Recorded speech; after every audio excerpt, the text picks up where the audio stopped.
এই খাবার খাবেন? তাহলে তো ওনারা মারা যাবেন। না না, এত বড় অন্যায় আমি হতে দিতে পারি না।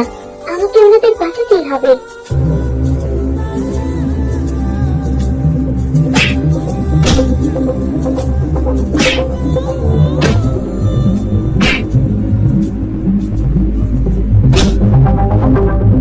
কি এত বড় সাহস আমার খাবার নষ্ট করে ফেলা!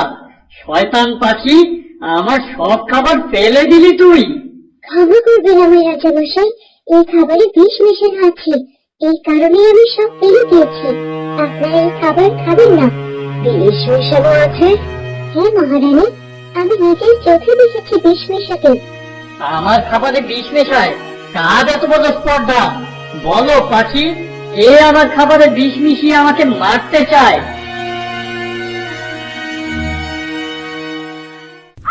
দ্বারকা, এসো এসো, তোমার অপেক্ষাতেই তো আছি। এতক্ষণে নিশ্চয় তুমি ওই নীলপদ্মকে শেষ করে দিয়েছো। ক্ষমা করবেন তান্ত্রিক বাবা, আমি পারিনি। কি? তুমি তো কখনোই কোনো কাজে ব্যর্থ হওনি, তাহলে এবার এমনটা কি করে হলো? কোথা থেকে যেন এক পঙ্খিরাজ ঘোড়া এসে আমায় আক্রমণ করে বসলো। এই কারণে আমি ফুলকে কয়েকবার আঘাত করলেও একেবারে শেষ করে দিতে পারিনি। এক সামান্য পঙ্খিরাজের কাছে পরাজিত হয়েছিস তুই? এই শক্তি তোকে দিয়েছি আমি। তুই বেঁচে থাকা মানে আমার অপমান। তোকে আমি এক্ষুনি শেষ করে দেব। না না, আমাকে আরেকটা সুযোগ দেন তান্ত্রিক বাবা। তোর মতো অপদার্থ কি সুযোগ? কিছুতেই না।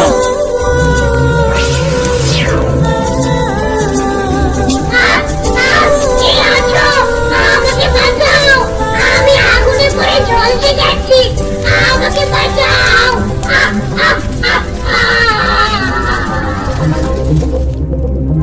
এবার কি হবে তান্ত্রিক বাবা? আমার মেয়েটার সংসার তো নষ্ট হয়ে যাবে। আহ, এত অধৈর্য হোস না। আমি এত বড় তান্ত্রিক, আমার কাছে এই একমাত্র উপায় থাকবে তা তুই কি করে ভাবলি? এবার এর থেকেও মোক্ষম উপায় প্রয়োগ করব আমি। তুই শুধু দেখ আমি কি করি।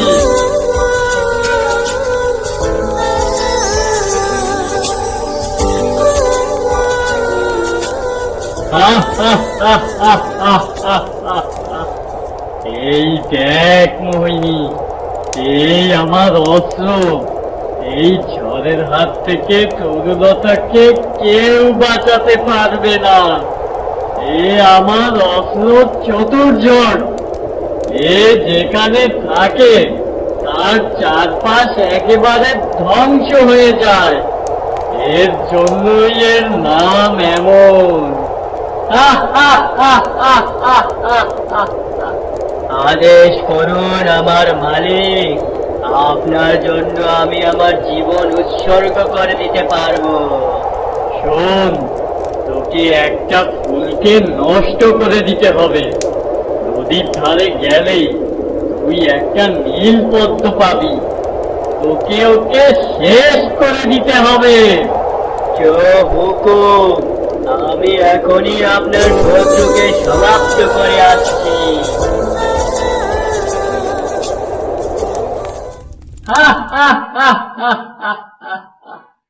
এখন তুই কিভাবে বাঁচবি তরুলতা?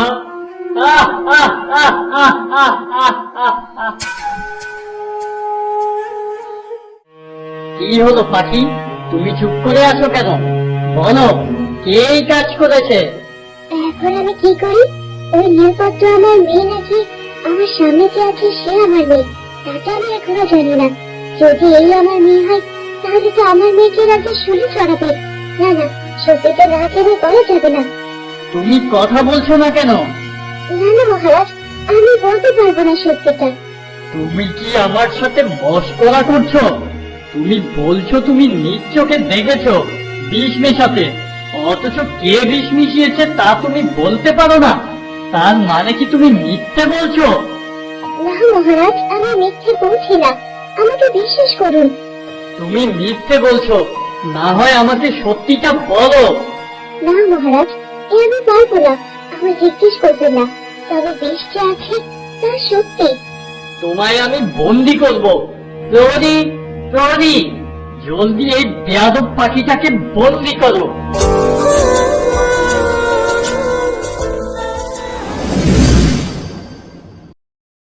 এতক্ষণে নিশ্চয়ই আমার পথের এত বড় দুটো আপদ বিলীন হয়ে গিয়েছে। উফ, আমার তো আর দোষ হয়েছে না। কুমার আসলে তাকে সান্ত্বনা দিতে হবে, আর যত দ্রুত সম্ভব আমাদের বিয়েটা সেরে ফেলতে হবে। এই এত দাসদাসী সবাই আমাকে ডাকবে মহারানী। আহা, এর থেকে আনন্দের আর কি আছে?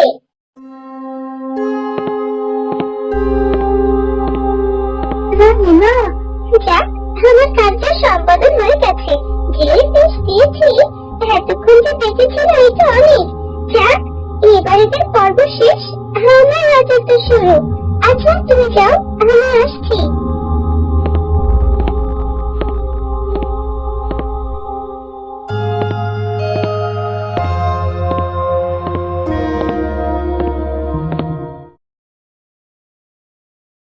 একি, এরা তো এখনো বেঁচে আছে, আর খাবার কোনো এভাবে ছড়ানো কেন? তার মানে তারা কিছুই খায়নি। কিন্তু এটা কিভাবে হলো? পাখি, সত্যি করে বলো, তুমি কি দেখেছো?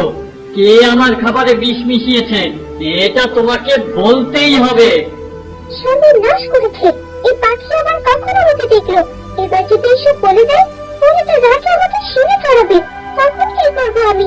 আমাকে রক্ষা করো সৃষ্টিকর্তা, রক্ষা করো আমাকে। না মহারাজ, এই কথা আমি ভুলেও বলতে পারবো না। আমি ক্ষমা করুন। তাহলে তোমাকে আমি বন্দি করলাম। প্রহরী, এই পাখিকে এক্ষুনি বন্দি করো। যতদিন না ও সত্যি বলছে, ওকে ওখানেই বন্দি করে রাখবে।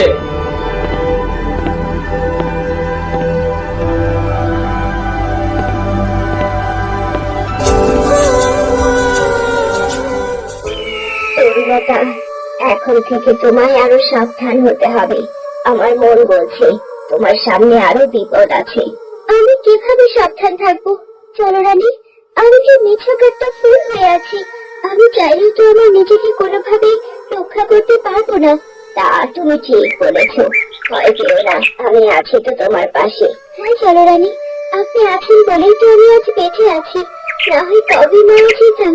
ওভাবে বলো না, সৃষ্টিকর্তা তোমাকে বাঁচিয়ে রেখেছে বলেই তুমি বেঁচে আছো। আচ্ছা, বাদ দাও এসব কথা। আগে আমি আমার জাদুবিদ্যার মাধ্যমে তোমার ক্ষত স্থানগুলো সারিয়ে দিই। এই তো, তুমি আবার সম্পূর্ণ সুস্থ হয়ে গেছো। হ্যাঁ চলো রানী, আপনাকে অসংখ্য ধন্যবাদ।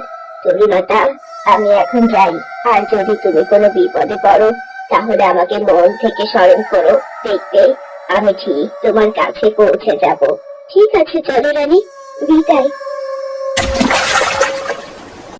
এ কি আসলেও সত্যি? আর সত্যি হলেও পাখিটা কেন বলছে না কে বিষ মিশিয়েছে? এই প্রাসাদের কারোর সাথেই তো তার কোনো সম্পর্ক নেই। থাক, এই পুরোপুরি এখনো বিশ্বাস করেনি যে ওদের খাবারে বিষ ছিল। এই সুযোগটাই আমাকে নিতে হবে। না না, খাবারে কি করে বিষ থাকবে? এই খাবার তো আমি নিয়ে এসেছি, এতে বিষ থাকার কোনো সুযোগ নেই। কে জানে কোত্থেকে এই পাখি এসেছে? ও এসে শুধু শুধু ঝামেলা করছে। আপনারা ওর কথা বিশ্বাস করবেন না। হ্যাঁ মা, তা আমরা জানি। তুমি যাও, তুমি সারাদিন অনেক খাটনি করেছো, এবার গিয়ে বিশ্রাম করো।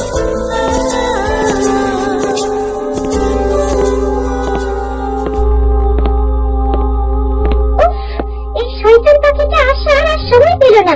ওদের না আসলে এতক্ষণ আমার সব কাজে সিদ্ধি হয়ে যেত। না, তবে হার মানলে চলবে না। এই পুরোপুরিকে না মানলে আমার আর রাজত্ব করা হবে না।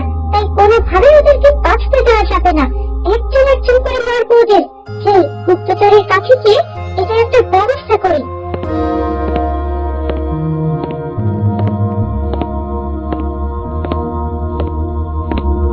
গুপ্তচর, আমার একটা কাজ করে দিতে পারবে তুমি? আদেশ করিন রানীমা। বা, আজ দেখছি সম্মানের পর্যায়টা বেশি। ভেবে দেখলাম এই রাজ্যের ভবিষ্যৎ আপনি, আপনারই এখন সম্মান বেশি প্রাপ্য। বেশ বেশ, বুদ্ধি হয়েছে তাহলে। এখন চলো আমার সাথে, আমার একটা কাজ করে দিতে হবে তোমার। তরুলতা আমাদের সাথে এত খারাপ ব্যবহার করলো, অথচ হুট করেও আবার এত ভালো হয়ে গেল। এটা কিভাবে সম্ভব? এতদিন অসম্মান করা মানুষ হঠাৎই আমাদের জন্য আজ খাবার নিয়ে এলো। ব্যাপারটা একটু কেমন না? কিছুই তো বুঝতে পারছি না রানী। পাখিটাও যে পরিষ্কার করে কিচ্ছু বলছে না। আচ্ছা মহারাজ, একটা কথা বলুন তো, আপনি কি সত্যি বিশ্বাস করেন যে আমাদের খাবারে বিষ ছিল? কিসের খটকা? তবে আমার কেমন যেন একটা খটকা লাগছে। কি যে হচ্ছে রানী, আমার ছেলেটাই কাকে নিয়ে এলো? তরুলতা আসার পর থেকেই আমাদের রাজ্যে অশান্তির শেষ নেই। আমার এসব কুচক্রি কথা বলছিস? দাঁড়া, তোদের ব্যবস্থা করছি আমি। শীঘ্রই তোদের রাস্তা থেকে না সরলে আমার বিপদ আর যাচ্ছে না, সে আমার বোঝা হয়ে যাচ্ছে।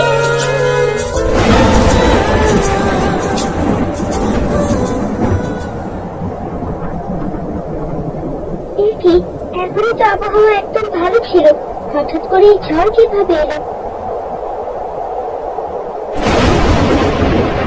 এই তো ভয়ানক ঝড়, আমি তো আমার জীবনেও এমনটা দেখিনি। কে তুমি? তোমাকে তো সাধারণ কোনো ঝড় বলে মনে হচ্ছে না। ঠিক ধরেছিস, আমি কোনো প্রাকৃতিক ঝড় নই, আমি তোর জম। তোকে মারতেই আমি এসেছি এখানে। আমাকে মারতে? তোমরা কেন একে পরে আমাকে মারতে আসছো? আমাকে তো কিছুতেই বাঁচতে দেবে না। আমাকে ছেড়ে দাও ভাই, আমি তো কারো কোনো ক্ষতি করিনি। তোর মুক্তি নেই তরুলতা, মৃত্যু তোর হবে।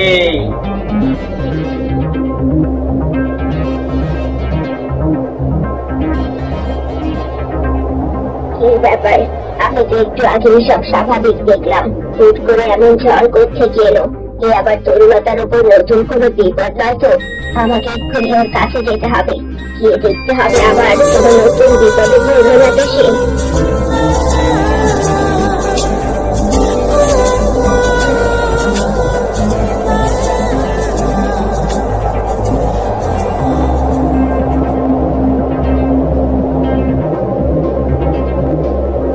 হঠাৎ করে এমন পরিস্থিতি দেখেই আমি বুঝেছি যে অবশ্যই তরুলতার উপর বিপদ আসতে চলেছে, কিন্তু তোকে আমি তরুলতার কোনো ক্ষতি করতে দেব না।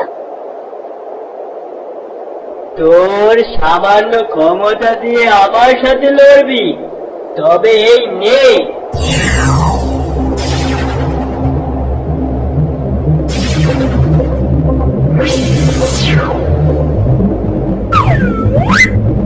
তোর থেকে আমার শক্তি অনেক বেশি, বুঝলি? তরুলতার কেউ কোনো ক্ষতি করতে পারবে না। তুই ওকে আজ বাঁচিয়ে দিলি, কিন্তু প্রত্যেক দিন পারবি না। আমি আবার আসবো, আবার আসবো।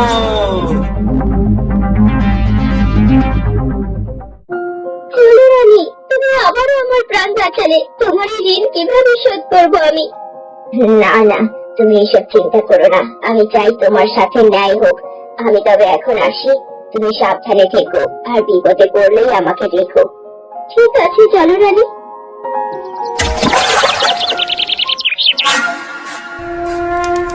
এই চতুর্যক সফল হয়েছ তো তুমি, তাই না? না তান্ত্রিক বাবা, ওই জল রানী এসে আমাকে আটকে দিল। ওর শক্তির সাথে আমি পারিনি। তোরা কি শুরু করেছিস? এই সামান্য একটা ফুলকে মারতে কি আমার যাওয়া লাগবে? এতটুকু কাজও কি তোরা করতে পারিস না? তবে তোদের আমি তৈরি করেছি কেন? এবার কি হবে বাবা? আমার মেয়েটা কি সুখে সংসার করতে পারবে না? ওর সুরক্ষা করেছে জল রানী, তাকে আঘাত করা প্রায় অসম্ভব। তবে আমি আবার যাব। তান্ত্রিক বাবা, এবার শুধু ফুল নয়, ওই জল রানীকেও ধ্বংস করে দিয়ে আসবো আমি। তবে এবার আর নিজের আসল রূপে নয়, অন্য রূপে যাব আমি। আমার তাণ্ডবে জল রানী বুঝে গিয়েছিল যে তরুলতাকে কেউ বিপদে ফেলেছে, কিন্তু আমার এই নতুন রূপে জল রানী বুঝতেও পারবে না কি বিপদ আসছে। ঠিক আছে, তোকে আমি আর একটা সুযোগ দেব। আমি দেখি তুই পারিস কিনা। যদি না পারিস তবে তোকেও দাগ কাকের মতো শেষ করে দেব আমি। ঠিক আছে, এবার সফল হবই।